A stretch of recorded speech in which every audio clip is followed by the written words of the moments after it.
And now it's my great pleasure to introduce Gérard Chouin. Gérard Chouin is an associate professor of African history at William and Mary in Virginia and co-director of the Ife Songo archaeological project in southwestern Nigeria.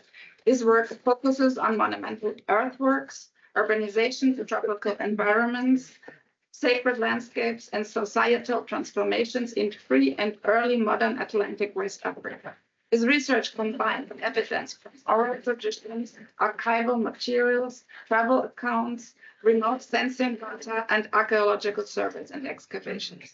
He is currently on leave and working with the Ghana Museums and the Monumental Board in Accra, Ghana. So thank you, Gérard, for being here. I'm going to start with responding to some questions. No, I don't feel I'm on holidays.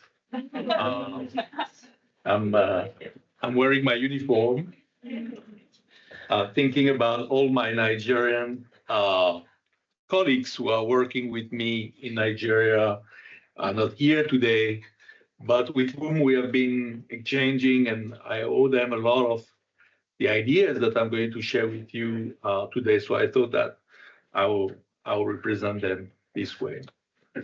And yet I'm feeling cold. I think we are okay with the questions.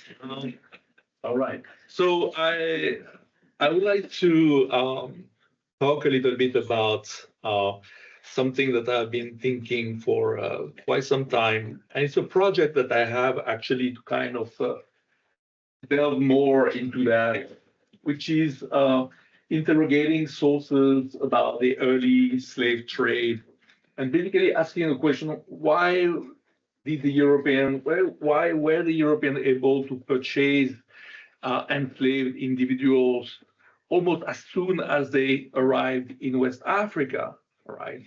Why were unfree people available in some ways, all right, to be purchased by European merchants? And so my hypothesis is that the Europeans did not actually invent much of anything in trade with Guinea, but they plugged themselves into existing systems, right? And as we are studying the way Europeans actually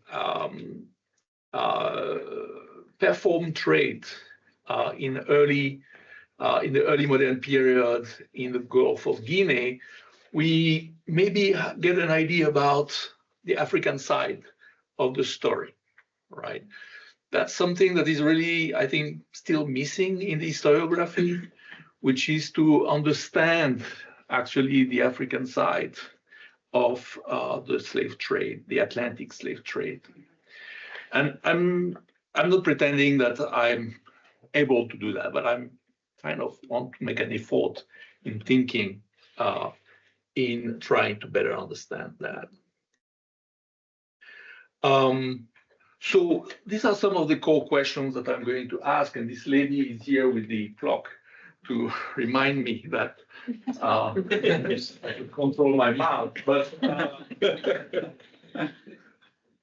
kind of, can we reconstruct, can we get an idea about this political economic system into which Europeans plugged themselves into? How did this system actually evolve during the early modern period?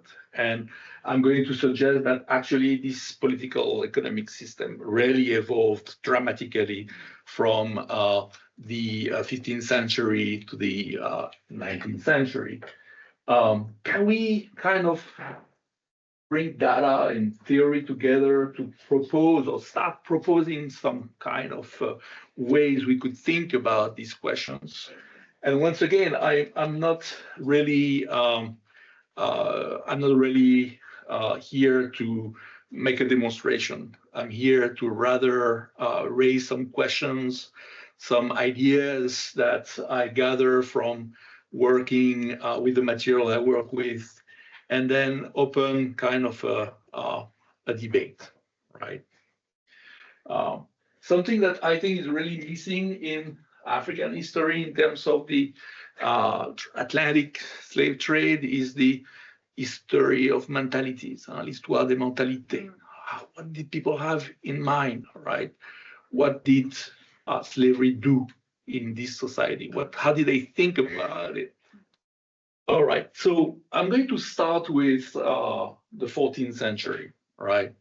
And I happen to work here in this part of Nigeria, and we've been working here with Leah Roth with here and about 30 Nigerian colleagues since 2015, trying to revisit these important sites of the history of the Gulf of Guinea.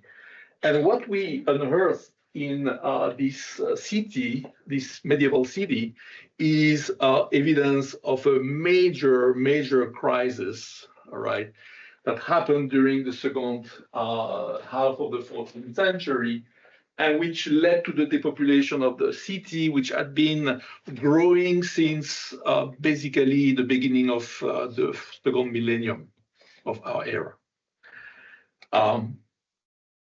This depopulation of the city, we think, is actually representative of a regional crisis, a regional demographic crisis that shaped Africa, or at least West Africa, because that's what we do, and which we propose to connect with the second pandemics of the plague, which struck Europe and North Africa and the Mediterranean world during the same period of time.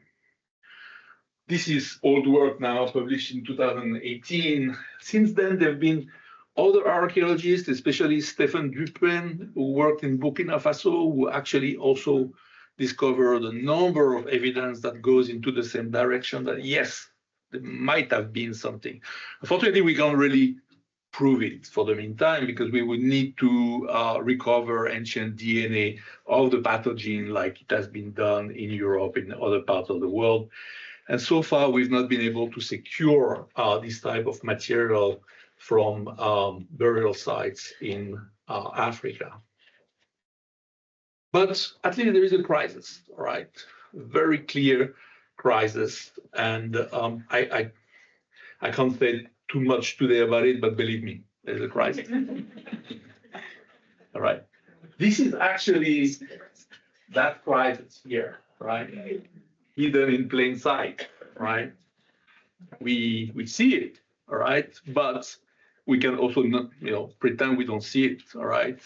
We see it only if we are able to kind of bring together with other evidence and say, oh, this is actually a stratigraphic marker, right, of a crisis, right, of a change in the history of that site, right?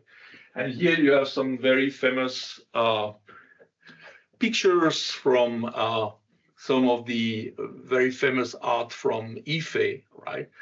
And one of our theories is that if we recover this art in Ife, while we usually don't recover this type of art, right, especially bronze in archaeological setting, is that these things have been abandoned in situ as people were fleeing the city in a hurry. Well, as I said, believe me.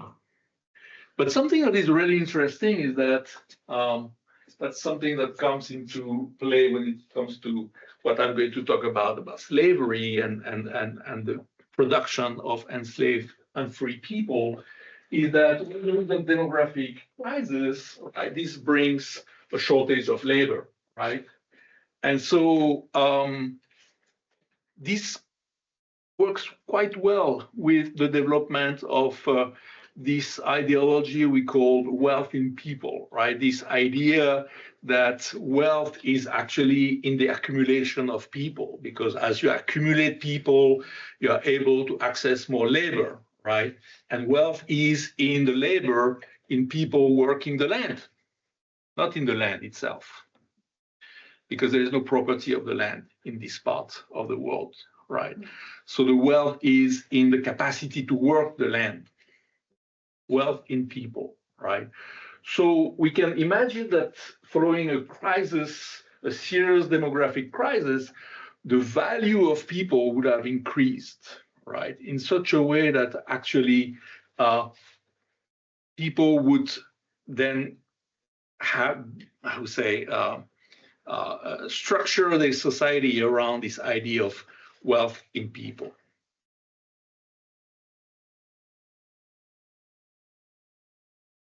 This is actually just a pavement. The city of Ile-Ife was covered with these pottery sheds and stone pavements, right? A lot of labor, right? Huge cities of the same size of the modern Ile-Ife, which is 500,000 inhabitants today, right? Not 500,000 inhabitants in the medieval period, right? But very large cities, right? Very large cities with a lot of urban infrastructures like these ones everywhere, a lot of labor, right? So after this period, after the second half of the 14th century, then we see something new coming up in the landscape, right? Which are these type of monuments, right? These earthworks, right? This is the earthworks called Chumbozeredo, right? We've been working on these earthworks for quite some time now. We've actually did a LiDAR survey of this enclosure. And this enclosure can be up to 10 to 15 meter deep, right? Up to 17 meter wide. And it runs for 160 kilometers, right? So we are talking about massive, massive, massive work, public work. So this also kind of calls some comments about labor, right? Well, what happened in the 14th century is that you have this demographic crisis. Following this demographic crisis, you have a fragmentation of the political space, right?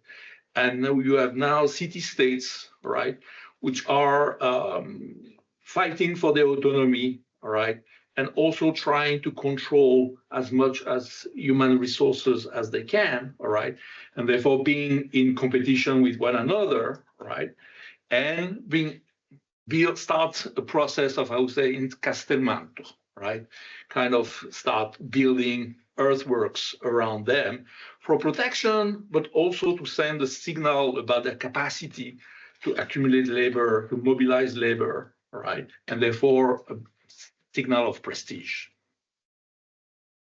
So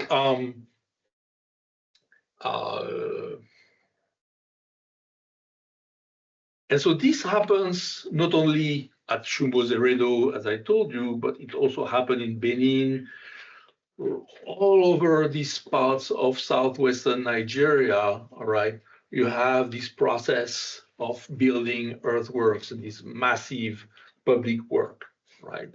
So once again, right, the capacity to mobilize labor, right, is a key factor in building these monuments. This is some photographs of the excavations we've done of these earthworks.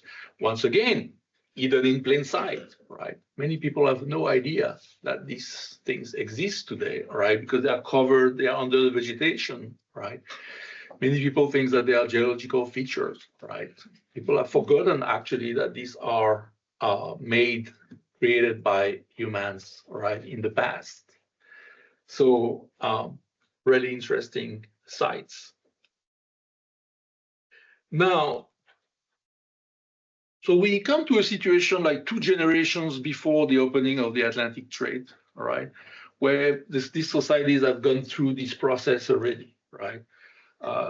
Demographic crisis, political fragmentation, reconstruction of smaller political entities that is struggling over human resources, trying to accumulate enough resources to actually invest into these massive monuments and these massive public work, right?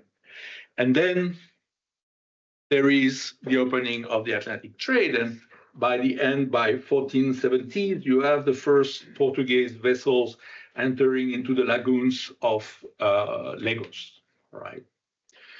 And so I think, and for some time now, and actually in Florence some years back, I came to reflect on that with some of you. I think that what we call oftentimes trade in the very early Atlantic period is actually not exactly trade, right?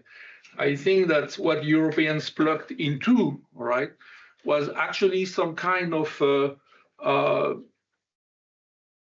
existing, right, processes of exchanging and procuring some prestige goods which existed long before the Europeans arrived. And this is what I call that a diplomatic performance. I think these prestige goods that moved in Africa were not really moving through trade, but rather through diplomatic gift and counter gifts process. So basically, the Europeans plugged into an African practice which is long predated the opening of the Atlantic trade. And in fact, this early trade of the late 15th century and early 16th century were oftentimes diplomatic kind of performances where you had representative of African powers, rulers, merchants, specialized merchants who met envoys, oftentimes called ambassadors from an African perspective of European rulers, and exchange of goods were taking place. And when you look at the nature of the goods, right, that were exchanged during that period of time, they exactly correspond to the type of goods that we find before the opening of the Atlantic trade. You have seen before the brass head, right, in Ife. We've talked about the brass bowls, right, in the great, so brass, right, copper and brass, for instance, right, becomes a matter of good of choice for Europeans to bring to the coast. But you also have, of course, glass beads, right? You also have textiles. All these actually were part of prestige items, right, that already circulated through these diplomatic circuits long before the Europeans arrived. And enslaved individuals also were part of that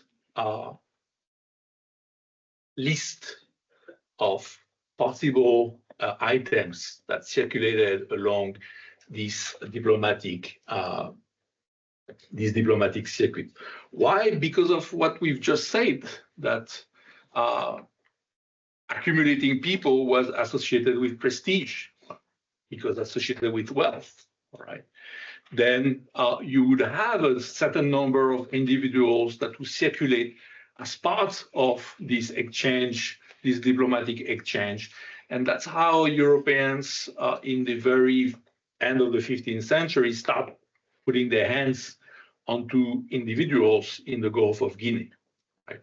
And once again, I don't want to generalize to all West Africa, right? West Africa is too large for us to generalize to all part of West Africa. I'm really talking about what will become the slave coast here right now, the Gold Coast and the slave coast. What happened in the 15th century is that the Gold Coast does not produce enslaved individuals. It actually absorbed, right? So Portuguese go get people from the slave coast and then come and exchange them for gold on the Gold Coast, right? So you have an offer on the slave coast, you have a demand for people on the Gold Coast, right? So you have a lot of local dynamics here, right, that are quite complicated and quite interesting also to think about. So this is the beginning, right?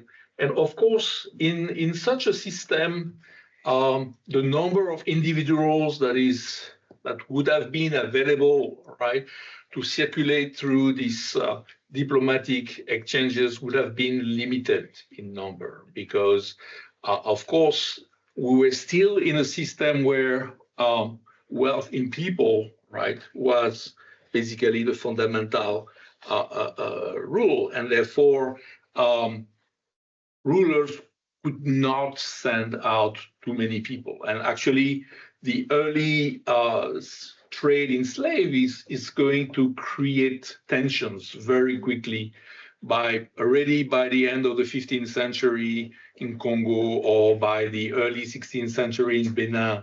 You start having a response from the authorities saying, no, we have to limit this. This is going into a direction that doesn't work for us. So in 1506, for instance, the Kingdom of Benin bans the export of mail. Right? Why? We don't know. Right? Why mail in particular? It means that they wanted to retain mail. Right? Maybe actually to work on some of these earthworks, all right, that we are talking about today. Even though those that we are looking at, that we have dated, are rather from the early 15th century, it's very possible that until the beginning of the 16th century, we continue maintaining and creating new earthworks, and for this we need labor. But by the middle of the 16th century, we close.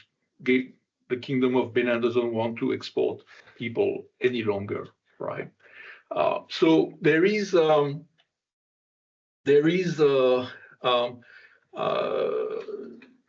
this strictly regulated diplomatic performance through which slaves, eventually enslaved individuals, all right, get purchased by Europeans, right? But as soon as there is, I would say, some incidents, some deregulations, some issues with the enslavement of people who are not enslavable, for instance, right? Especially people who are from Benin, right? Not people from the outside of Benin, which are usually people that are end up being enslaved. Then there is a resistance from Benin and from other polities involved in the trade. Something that I've talked about also elsewhere is the impact of the massive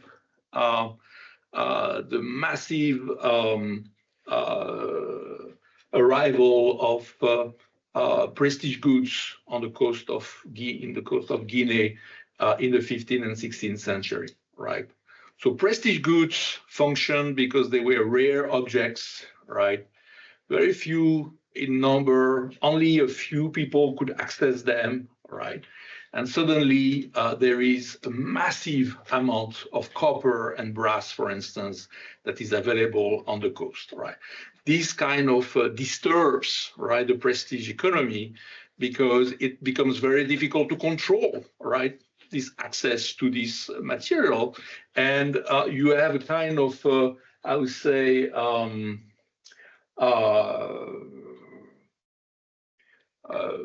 democratization of the access of material that was supposed to be accessed only by an elite, right?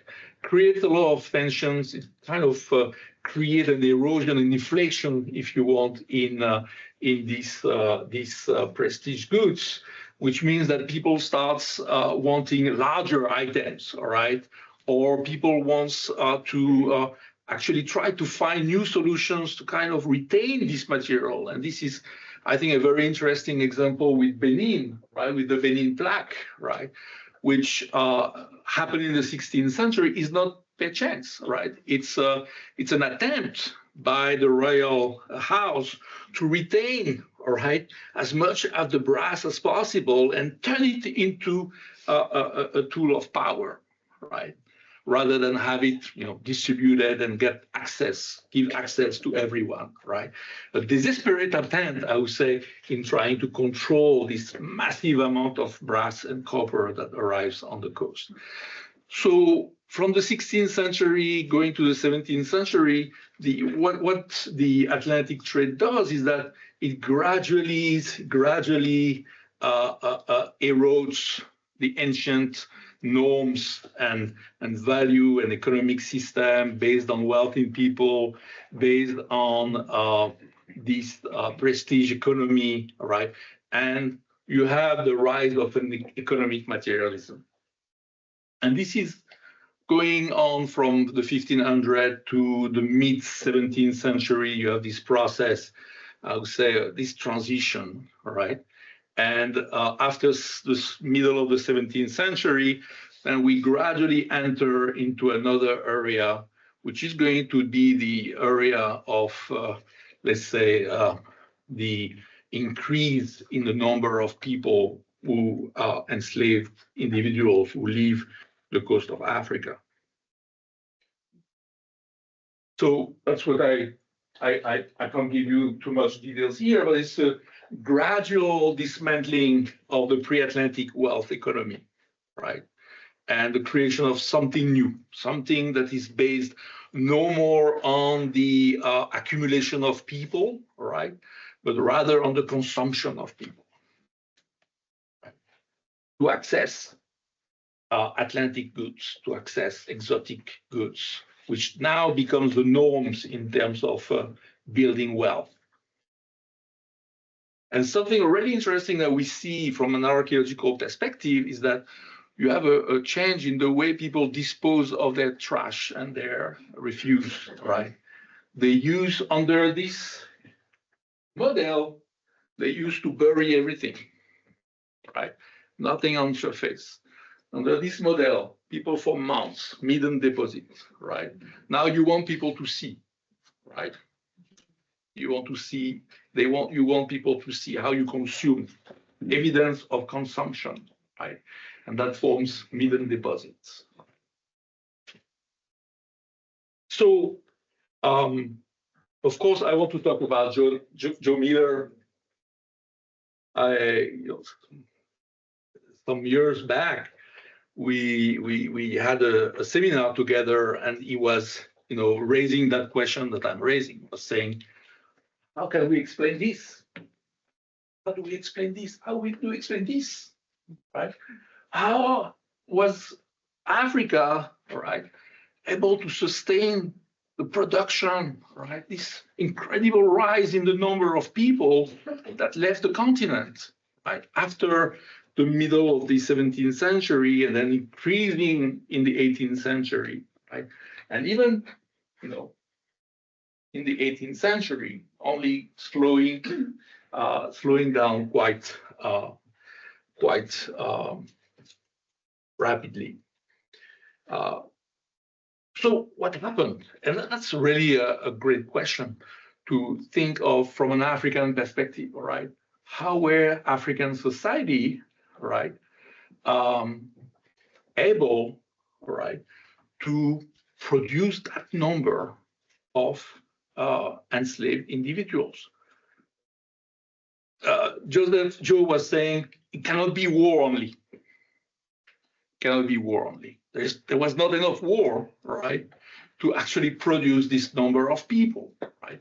There must be other mechanisms. There must be other ways, other processes in the society that we are yet to really fully understand that explain the production, right, of that number of people during the 18th century. And so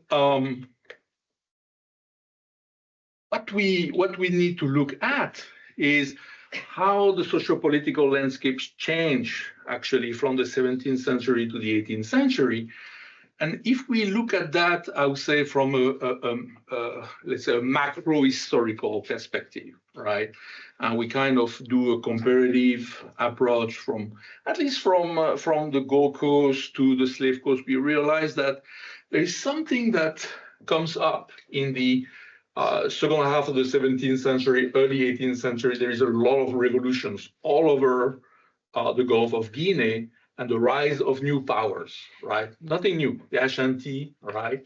Dahomey, right? We all know that this is a period of expansion of this particular, but even elsewhere. And when Silke Strickroth wrote this really interesting book that focused on the Western Slave Coast, right, which was less studied between the Volta River and then the Dahomey, right, that space here, and realized that, well, you have the arrival of warrior kings during this period of time, and everywhere actually you have warrior kings and a warrior ideology that rises all over this place and replaces kind of the older dynasties, right, which were having different kind of ritual basis.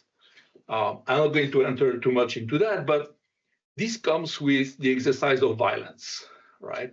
And the exercise of violence becomes the expression of power, and the sale of individuals becomes the principal avenue to secure access to the Atlantic goods, which are necessary to maintain status and ensure prestige, right? So how does it work, right? And also to import the new oil of this new political system, which is, of course, the firearms, the alcohol. Right? Alcohol play a huge role in actually facilitating violence during that period of time, right? It's not by chance that this is also the period where you see the explosion in the imports of alcohol of all sorts. Is the drug, right, of the warlord of that period of time. Right? So there is something really interesting here to look at. I don't think we have yet done that, to look once again at a kind of a macro historical level, how you have a change in regime all over the Gulf of Guinea, right, which then leads to generalized violence, which leads to the increased number of people who are exported. And I'm going to stop here. This is my last slide. So how does that work, right? We don't know yet exactly, but there are some ideas, all right? First of all, there isn't one model, right? Warrior kings develop polities that take different shapes. You have the model of Dahomey, right? Very heavy, bureaucratic, centralized, heavy-handed military regime, right? That make the slave trade a core, almost like I would say a monoculture, right? In terms of its economy, but protects its own citizens, right? The Dahomeyans are excluded from the possibility of being enslaved, right, which give them the support of the population during that period of time. But then you have also other forms of polities, like these confederations of city-states among the Fanti, right, which function in a very different way, right, as a confederation around shrines, right, war shrines, actually, where common ancestors, male ancestors, are buried. And in these societies, in the smaller societies, you have the rise of general insecurity, right? Nobody is really protected. This is very, very dangerous societies where every individual needs to connect to as many networks as he can to ensure its security. There is kidnapping, there is panniering, there is all kind of activities, right? It's a deregulation of the slave trade to its peak, right? That's also really interesting because then it produced, it's a system that manipulates every essential aspect of the society, like justice, right? Even the lineage, right? To produce people who are potentially enslavable. How does it work? Well, the shrines becomes main avenue. Shrines were used for executing justice, right? Shrines becomes major avenue, not only in Ghana, but also in Igbo land, right? To create slaves. So we say that there will be a court case, all right? People will go to the shrine to settle it, right? And the one losing the case would be devoured, eaten by the shrine. Actually, it's going to be exfiltrated to the coast, right? And enslaved. So every aspect of the society becomes an excuse, right, to kind of produce enslavable individual. And even within this, the lineage themselves, right, you would have ways of creating people who have very weak connections within the lineage, right, which are potentially enslavable. Like if you are in a matrilineal society, right, a man in a matrilineal society would get children with a woman who is a slave of slave status. The children, therefore, do not belong to a matrilineage because, by definition, an enslaved woman does not have a matrilineage. She's isolated from her foes. And therefore, you create individuals who have very weak connections with the lineage, right? And who are in a very weak position in terms of security, network, right? Solidarity. And then comes the creation of these things. If you know about Ghana, you might have heard about the Asafo. They are oftentimes called the Infantry military or the militias and so on. Actually, they were associations of people who shared a male ancestry in a society where they had a weak connection to the matrilineal connections. They created a way of protecting themselves from the paternal side. So all kind of ways of protecting yourself, but all these protections, all these strategies also tells you about the level of insecurity people lived in during that period of time, right? In Ashanti, the practice of eating the land, right, was an interesting metaphor, right? Mobilization of people for labor is replaced by the harvesting of people for consumption, right? Basically, if we exchange them against items of prestige. So you see, there is a kind of a dynamic of change, right? From the 14th century to the 18th century, there are radical changes in the way people think of what is wealth, what is people, right? Yes, I'm done, sorry. So,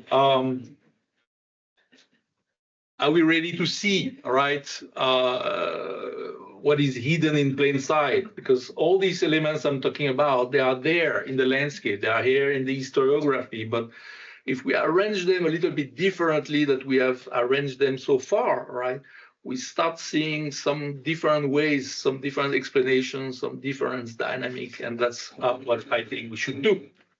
So are we ready to take the risk, right, of looking for hidden things? Thank you very much.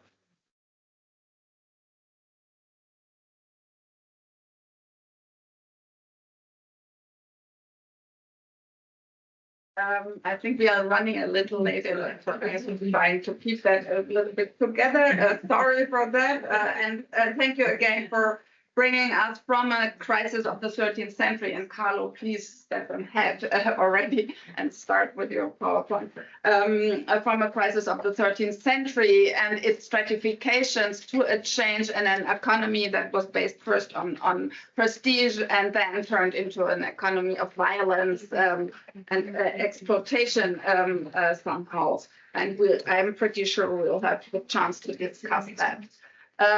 So now it's my great pleasure to introduce the third speaker, or the fourth speaker actually, of this section, and this is Carlo Taviani.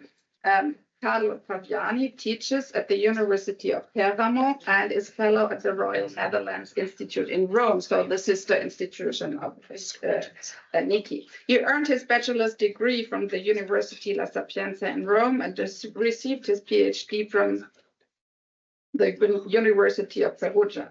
He was a fellow at the Deutsches Historisches Institut in Rome fellow and research associate at ITATI, Harvard Center for the Italian Renaissance, researcher at the German-Italian Historical Institute in Trent, and fellow at the University of Zurich. He taught at the University of Cape Town and the University of Bologna. His research focuses on the migration of economic institutions in the late medieval and early modern Mediterranean, and on Genoese trade networks in Africa and the Atlantic between 1450 and 1530. He's the author of The Making of the Modern Corporation, the Casa di San Giorgio and its Legacy, Routledge 22, and he also published most recently in Global Gold by Tim Cummings with an article on the systems of trade systems in Genoa. So it's my pleasure to introduce you once more, and we are looking forward to your lecture. Thank you, Anne.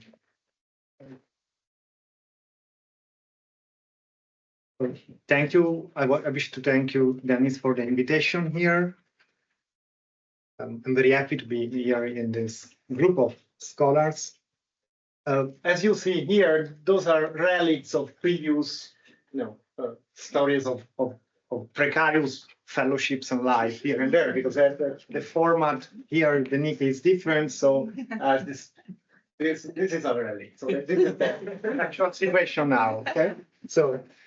But I want to recall another something from the past, that how this research project started, and how you will see now today is completely my responsibility only. But I want to give you the sense of how it started. It started several years ago at ITATI here in Florence, and I want to mention it. Not only because there was the opportunity to organize conferences and workshops, but more importantly because a project started bigger than my smaller project, which then created, thanks to the director of ITATI, fellowships that were given to people. Many were working on several regions of Africa, and some of them on the connection between Africa and the Italian peninsula. So that, I can say egoistically, has given to me the opportunity to meet friends and colleagues in the past years.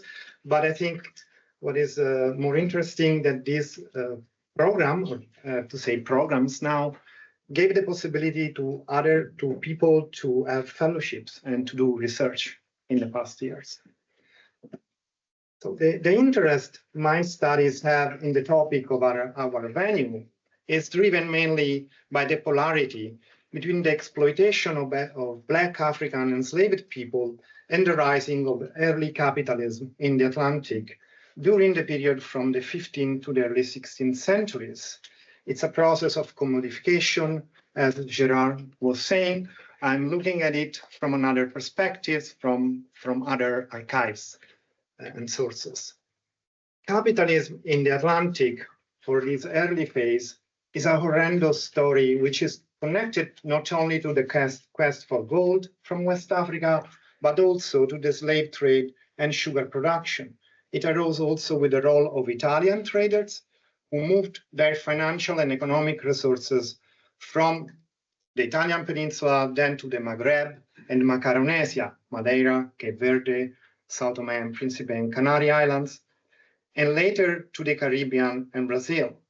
While the studies on the later phases, which were boosted by Portuguese, Dutch, and English traders, have been investigated, the initial phase is not very much studied, I have to say, and for many reasons.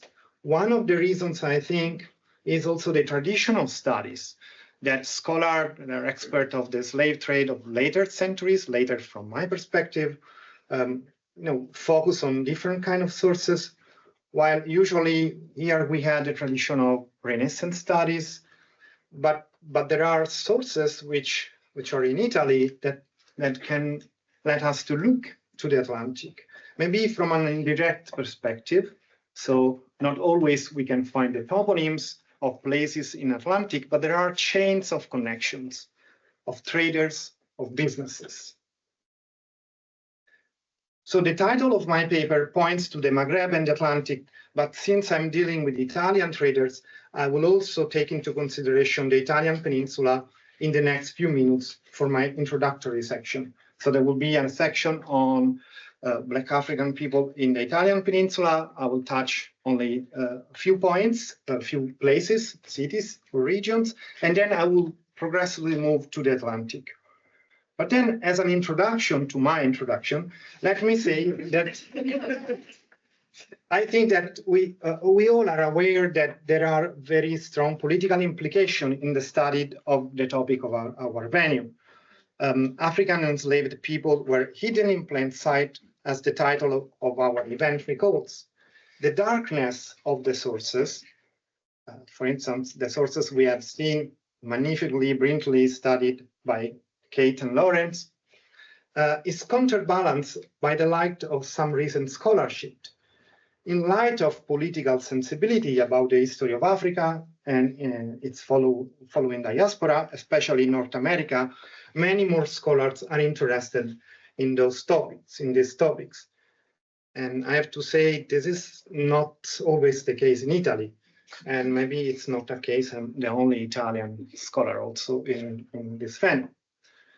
A series of pivotal studies by Kate Law open up the topic, at least for me, of the Black African people in Renaissance Italy, I say 20 years ago, probably, as someone was recalling, when such political interest was not as it is nowadays. Since then, many scholars have worked on the topic, and several scholars are more recently dedicating their energies to locate Black African people and to uncover their stories in the Italian archives. And before looking at traders and enslaved people in the Atlantic, I will focus on two main questions, which I'm sorry will remain probably, let's say, unsolved, because I think they are difficult, at least are difficult to me. So first, which was the presence of Black African people in the Italian peninsula during the Renaissance? So how many were there? And how did the process of segregation act in this period and places? So were Black African people segregated differently from other enslaved people? I think that those are very difficult questions and that we are far away from knowing the answer. And one of the difficulties lies in the erasure of what people experience through a deep process of exploitation.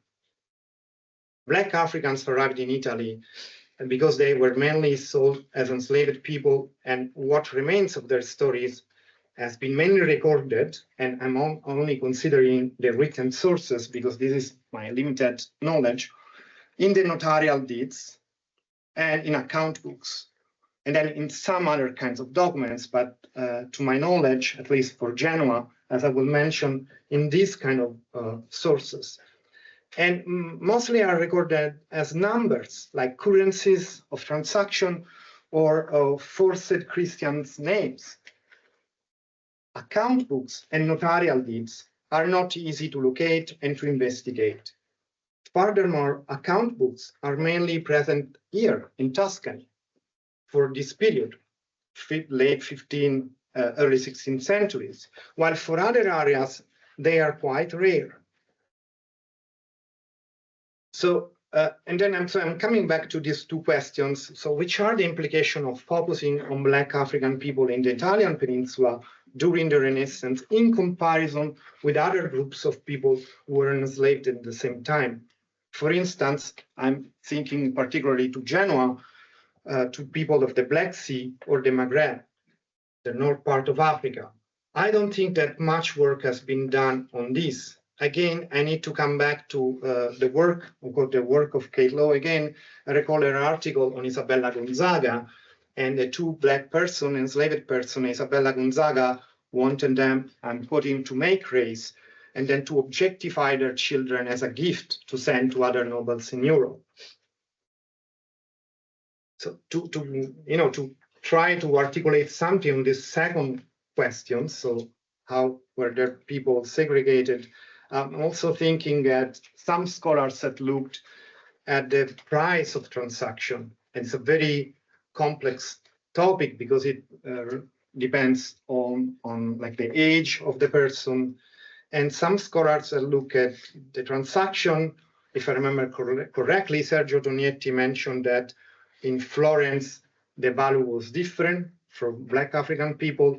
And that was also noted by Giuseppe Gioffre several decades ago in Genoa, that Amazigh and Black African people were valued less than other enslaved groups.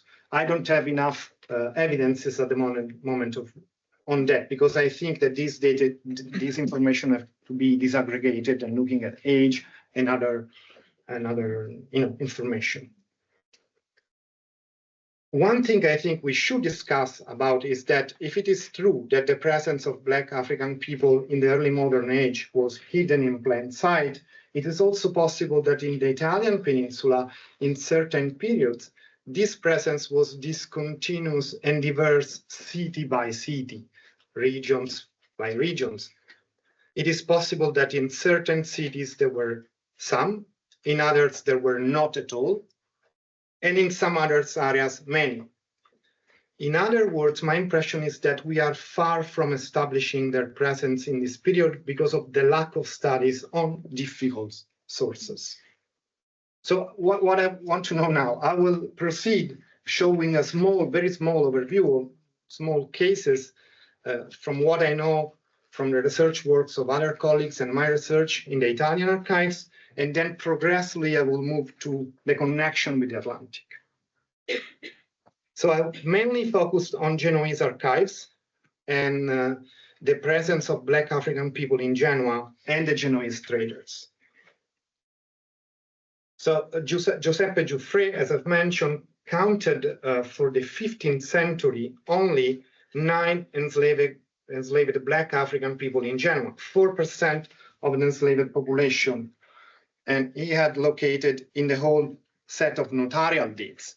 So the notarial deeds, notarial archives is the most important for Genoa for this kind of information, more than account book for the 15th century. Of course, information can be gathered also crossing with other archives, but we will need many lives of people, like thousands of scholars to do all together. So I'm relying on the research of the notarial archives and what I've done on that with other group of scholars.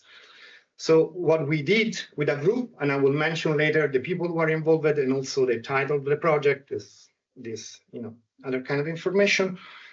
We did a survey looking at almost several thousands, I can say 500,000 of notarial deeds for the period 1450-1530, and we found 4 African Black enslaved people, and Gioffre has found 9 for the whole Quattrocento, for the whole 15th century. Of course, as I mentioned, this data has to be crossed with other kind of sources. But what can be interesting is that, just to give you an idea, the Amazigh enslaved people from the Canary Islands, so very small places compared to West Africa, in Genoa, there were more than the double, 19 people for the same period.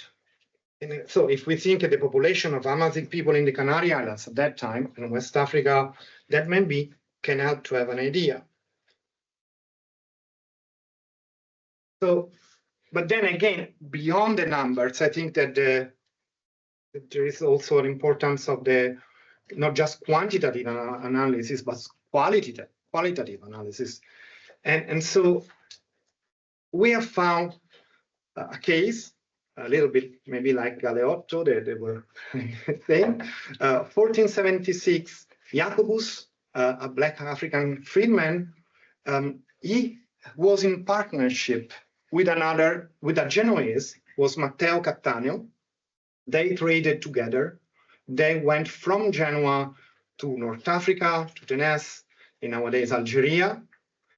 They traded there for clothes. And at that point, a conflict arose between them. Then they went back to the Northern Mediterranean, to Malaga. And at that point, Jacobus denounced Matteo Cattaneo, so the freeman denounced Matteo Cattaneo, the Genoese, for a debt of 200 ducats, a high value for that time. And we have the notarial deed that record this story, because then they from Malaga went back to Genoa. At that point, Matteo Cattaneo denounced Jacobus, saying that the clothes were valued too much, and so he basically had created a debt. but he was playing in his homeland, that was Genoa, while Jacobus had the possibility to denounce him before in Malaga. So the story probably went in favor of Matteo Cattaneo, but that kind of document and story tell us about the agency of a Black African freedman in 1466, which was, I think, quite interesting because it's almost impossible to find usually partnership, like a societas or a commenda contract between, at least in Genoa, previously enslaved people, free men from Black Africa, and Genoese. So this was the only case we have found, but I think is quite important from the qualitative point of view, not just quantitative. Now, I mean, I will not touch the studies on Florence, so I don't know exactly how many people from the quantitative point of view have been found. I can rely on the work on Sergio Tognetti in the past, and now, of course, Kate will know much better.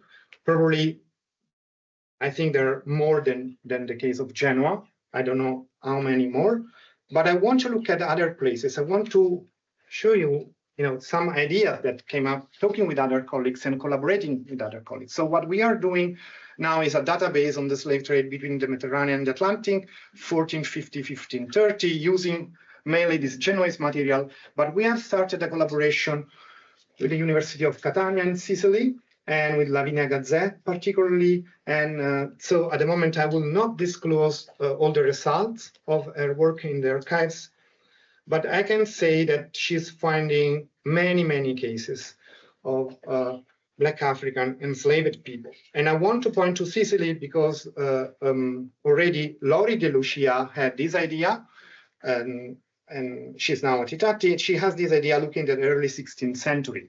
I want to add, if we go back to the 15th century, there are many cases, many numbers.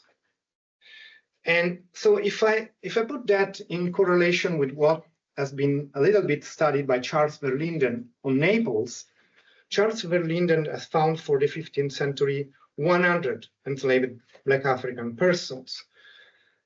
And as far as I know, given the fact that the notarial archive of Naples was very big, but then after the Second World War was destroyed, so there were almost, maybe I'm mistaken, but like 19 registered and not 450. 100 people for the 15th century are a very high number if we compare with Genoa.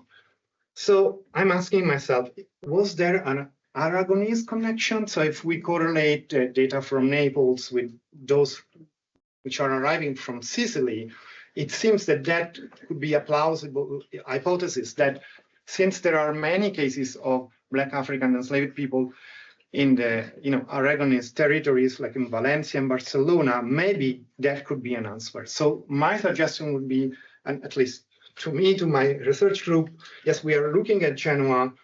We are not finding many. Of course, we could cross several kind of sources, but if we just turn ahead to other cities, there were so many that we can do as a research.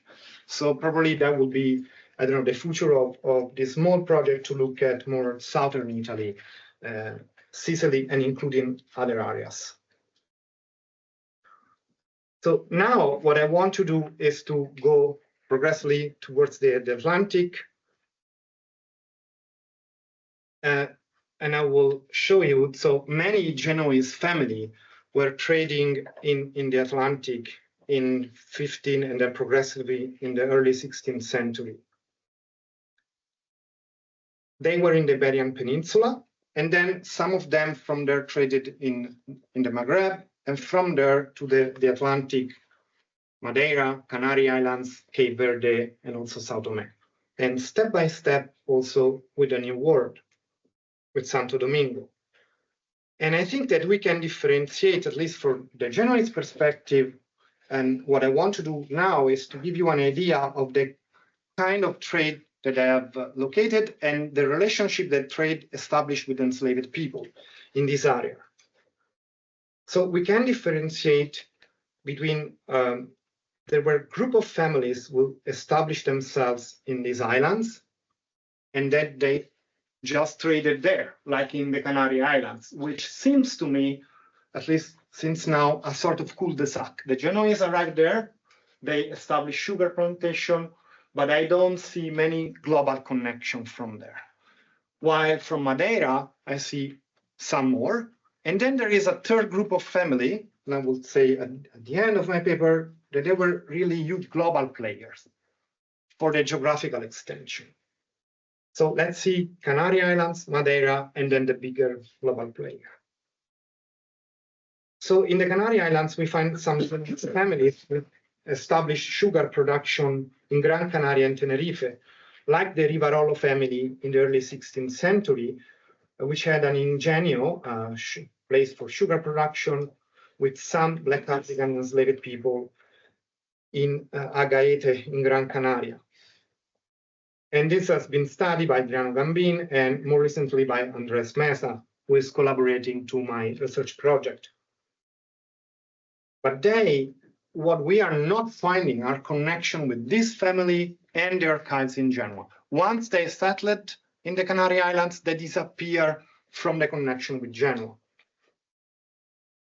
Partially different, so this is the case of the Rivarolo and Canary Islands. Partially different is the situation of Madeira. So here is working Stephen Tisdale on the Lomellini family, and we are collaborating together. And so what we can see is that the Lomellini family, they arrived from Genoa to Madeira, and they had, at least for the initial years, some connections. And they invested huge amount of money. Like they built a convent, commissioned Flemish painting. This is the tomb of the Urbano Lomellinis in Funchal, in Madeira. Now is kept in the Quinta das Cruzes Museum. And this is one of the paintings, sorry, I'm embarrassed in comparison with the images that you have shown today. So this is the Gerard David descent from the cross. Gerard David was involved also with other families in Genoese like the Sauli and others. The painting is there in Funchal.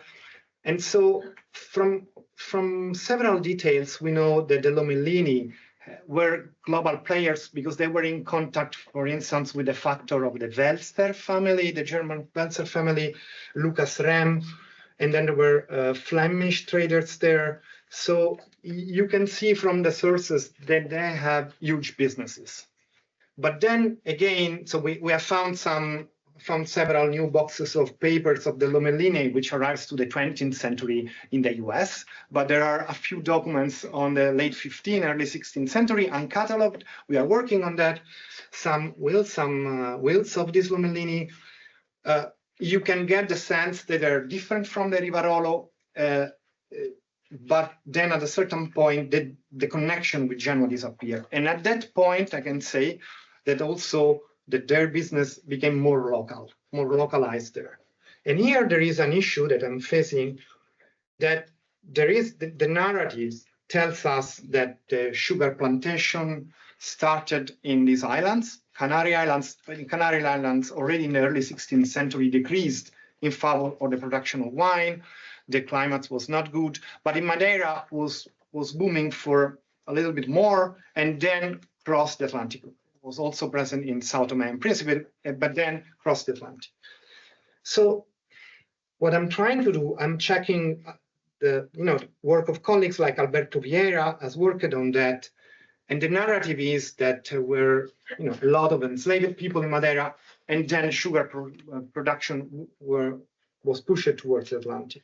So far, what I'm seeing is that there were Black African enslaved people from the sources, not maybe so many as the historiography told us in the past. That could be that we are not able to track this person. Also could be that the sugar production was small in this initial phase. And in fact, there were also other production of other goods, products, which also involved enslaved people. So what I want to do is not obviously contradicting works of previous colleagues were working on that, and Alberto Vieira really worked a lot on this, but is to look carefully at each sources, each wills of the Lomellini, for instance, because my impression is that the process could have been slower, a little bit slower than what has been told in the past. So after that, it boomed in Atlantic and also the slave trade, but it's maybe the initial phase was a little bit slower. That's my impression. Now I want to end with the third group of family, the global player, those who I call the global player, who enslaved many more Black African people. So among the most important, but also unstudied families, there were the Marioni in Genoa, which are, the name is similar to Bartolomeo Marchionni, but it's a different family. They financed the trip of Antonio Malfante, who went to the southern Algeria, in the nowadays southern Algeria, in the Tuat, and wrote a letter in 1447. And you see here the name of Antonio Malfante from another new document in Genoa. This letter was discovered by Charles Roncière, more than 1 century ago, and recently has been republished. And it doesn't talk about the slave trade, but it talks about the trans-Saharan trade. So far, Antonio Malfante was not much connected to the Marioni family. So in the past years, what we have found as a research group, that the Marioni were located in the area, not exactly as the Tuat, but Sigil Massa. So they were in Tlemcen, and their networks reached also Sigil Massa. So we have found a bunch of documents from the 1480s about the networks of the Marioni there. They were in contact with Muslim and Jewish traders there. So these documents tells us a bit about the area of Sigil Massa, which is in the 15th century. We don't have any archaeological remainings. A little bit has been excavated in the past by Messier, and now there are other colleagues looking at that, but the 15th century is void for that area. So these documents are telling us about the network of traders, some goods. So far, I haven't found the slave trade there, but what is interesting to me is that there were other group of Genoese who started to trade with them together with the Marioni. And they were the Cattaneo, but the Cattaneo family was a big family. So a branch of the Cattaneo family with Cesare, that was the father that was in Genoa, and then Alessandro and Antonio, they were in the Atlantic. They started to trade with the Marioni in the Maghreb, and step by step, they moved to Cape Verde. And so there we can find the connection with the slave trade, because Alessandro Cattaneo, this is a document from Toque do Tombo, and it's one of the early mention of Cape Verde. And Alessandro Cattaneo was starting to mobilize a lot of money there. And so what we are doing are tracking down the money from Genoa. So in Genoa, we found the contracts and the investments of people. They don't say that we're investing in the slave trade, but we know they were giving money to Alessandro Cattaneo, then to enslave people from Cape Verde, took from the west coast of Africa, brought to Cape Verde, and sold as early as 1513 to Santo Domingo. And this story is possible if you cross archives from Genoa, Lisbon, and Seville. And what is hidden in plain sight, for my case, are the documents of Genoa, because they don't mention Africa sometimes. They don't mention the slave trade, but you see the money going there. And then with the document from Lisbon and Seville, you know that Alessandro Cattaneo was trading people toward the Atlantic. And so my final step is this. So I've started with the small numbers, okay, of Genoa. That's where we have to look, maybe going to Sicily. Okay, but if I want to follow this capitalistic story, what I have to do? So I look at the other, the rest of the story, and the Cattaneo family traded a lot with Stefano Centurione and other Genoese that were in the Iberian Peninsula. So after trading, this number are about around 20 people in 1513, we see that they continued the trade with Stefano Centurione. So in the following years, between 1519 and 1524, a series of big partnerships to trade in enslaved people from West Africa were established. Stefano Centurione associated with his brother Gaspar, and then another Genoese, Adam Vivaldi. They signed 2 contracts, one with a Catholic king and another one with the King of Portugal, to enslave and trade 4,300 enslaved people in one case and 4,000 in the other case. So you see at this point that the slave trade is booming. So from these small numbers of Genoa, we look at the early Atlantic. We have 1513, the first numbers, and we have also previously the 15th century the Marioni with almost no slave trade. Maybe they did, but I don't see any result. But then you see the boom in the early 16th century. So Stefano Centurione had set the first steps in the field of the slave trade together with the Cattaneo in Cape Verde. And then you see this kind of contracts. So the Genoese traders had strong ties with the Atlantic and traded in enslaved Black African people who were shipped to the New World. And my hypothesis is that one of the reasons there were not many Black African enslaved people in Genoa, or at least we are not finding, certainly there were many more, but we are not finding such high numbers in comparison with other cities in the Italian peninsula, is that it was not convenient for these traders to bring them to Genoa, especially when this early phase of capitalist ventures were oriented towards the Atlantic. It was economically more profiting to enslave, sell, and trade people in the Atlantic. So we cannot look at Black African people hidden in plain sight in Italy, I think, without looking at how their Italian enslavers acted, traded, and enslaved thousands of other Black African people far away. Those to me were interconnected global process of exploitation. And so the story of Black Africans in Italy, I think, cannot be separated from the story of the formation of capitalism in the Atlantic, in this area. Thank you.